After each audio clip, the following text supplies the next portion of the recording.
My family, I grew up without any form of religion in my life. There was something my parents didn't practice on their own or hadn't practiced anything on their own.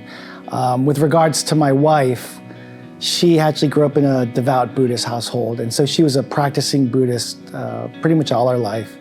To be honest, I think I looked at devout Christians as, at times there was something a little off about them, but it wasn't something I could fully comprehend, but it was something that I was exposed to growing up, I guess.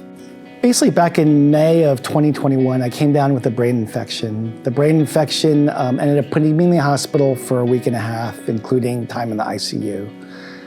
By the time I got out of the hospital, I was extremely debilitated. I had lost a great deal of weight.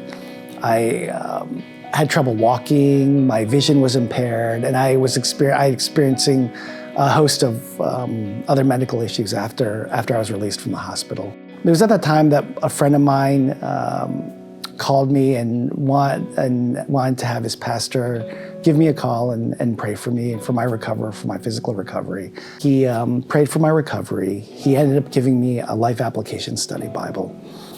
I took that Life Application Study Bible, and during my physical recovery at home from the hospital, I began to read it every day. And the more I read, the more I felt a great deal of healing overcome, and I found it very therapeutic and comforting. Once I got done reading the Bible, I decided to look for a church. My family ended up finding NewStory Church. We began attending it. Eventually, my wife came to Christ, I came to Christ, and my children came to Christ. And it was all with the guidance of NewStory Church.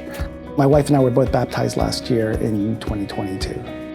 I originally had this thought that, the Christian faith will solve all my problems. The reality is, God doesn't promise us to have a perfect life here. So at the end of 2022, I was experiencing a great deal of work-related stress.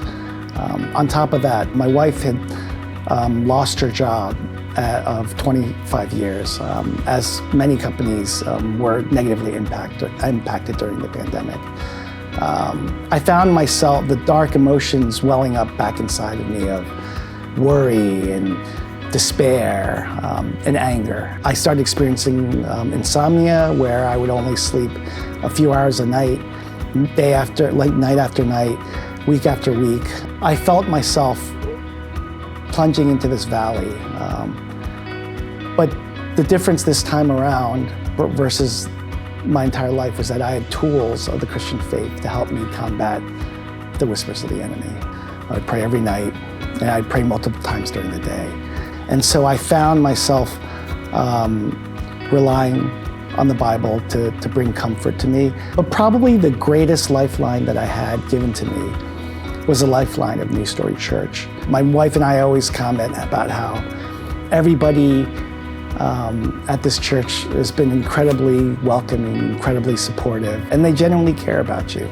I was also blessed to join a small group, an incredible small group, as well as have brothers through the Rooted program here at NewStory. The other lifeline that God gave me was the praise team and worship music. To this day now, I look forward to Sunday service, seeing the praise team. Probably every Sunday throughout 2023, I would feel a great deal of cathartic emotional release. I'd be in tears. I would be meditating on the lyrics and the words, and they would help remind me of God's love.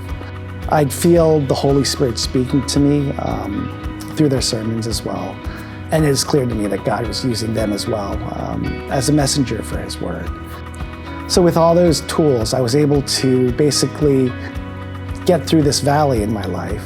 I think that, in our life, we have these valleys, and I think what God promises you is that He'll walk with you through this valley. All you have to do is continue to keep moving forward.